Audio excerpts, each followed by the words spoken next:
Winter, 1978. High in the Rocky Mountains, a film crew begins on what will become one of the most haunting movies ever made, The Shining. But what happened behind the camera was just as terrifying as what we saw on screen. Because The Shining wasn't just a horror film, it was a psychological experiment, a test of endurance, and it nearly destroyed the people who made it.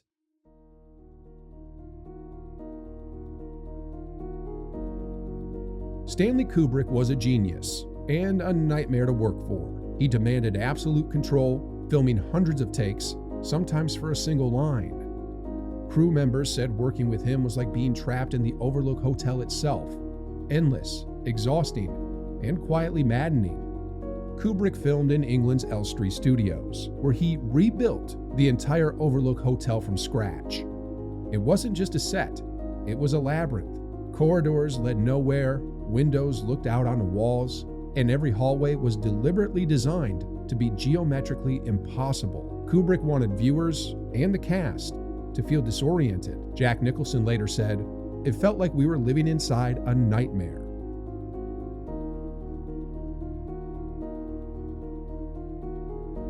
If there's one story everyone remembers from The Shining, it's the torment of Shelley Duvall. Kubrick isolated her from the rest of the cast.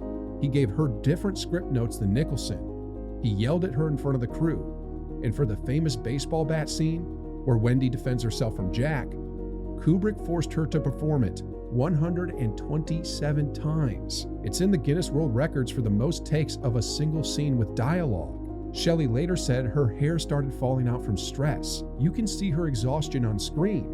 The shaking hands, the cracked voice, because it was real. Kubrick wanted genuine fear, and he got it. Critics once dismissed her performance as hysterical.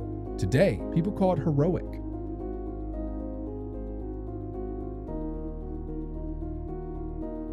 Jack Nicholson didn't need much help going crazy. He was already known for his intensity, but during filming, he stopped sleeping, stopped eating, and basically became Jack Torrance. He improvised much of his dialogue, including the now iconic line, "Here's Johnny." Here's Johnny! That wasn't in the script. It was a reference to The Tonight Show with Johnny Carson. Kubrick almost cut it because he didn't get the joke, but Nicholson convinced him to keep it. The scene where Jack breaks down the bathroom door? That's a real door. Kubrick originally used a prop door, but Nicholson had worked as a firefighter. He smashed through it too easily. So Kubrick replaced it with a solid one, and Jack had to break through for real.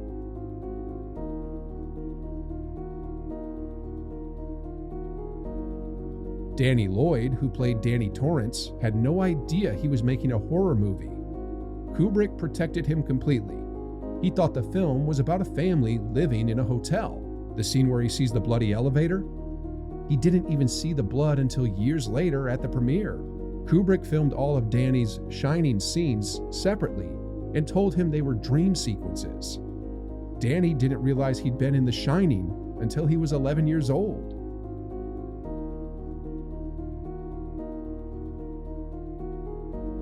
The set itself seemed cursed.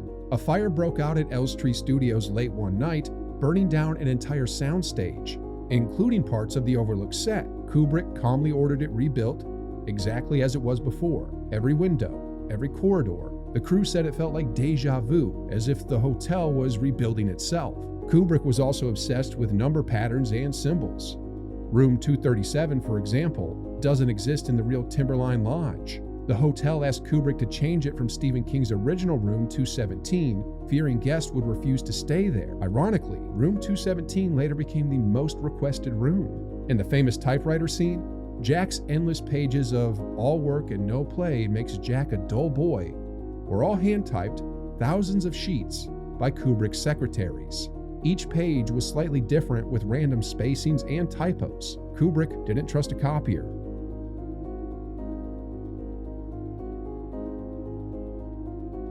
When The Shining premiered in 1980, it divided critics. Stephen King hated it, calling Kubrick's version cold and heartless, but audiences couldn't look away. Over time, it became one of the most analyzed films in history. Fans have mapped the Overlook Hotel and discovered it's architecturally impossible They've claimed it's secretly about the Apollo 11 moon landing, the Native American genocide, even the Holocaust. Kubrick never confirmed any of it. He just smiled and said, "Read into it whatever you like."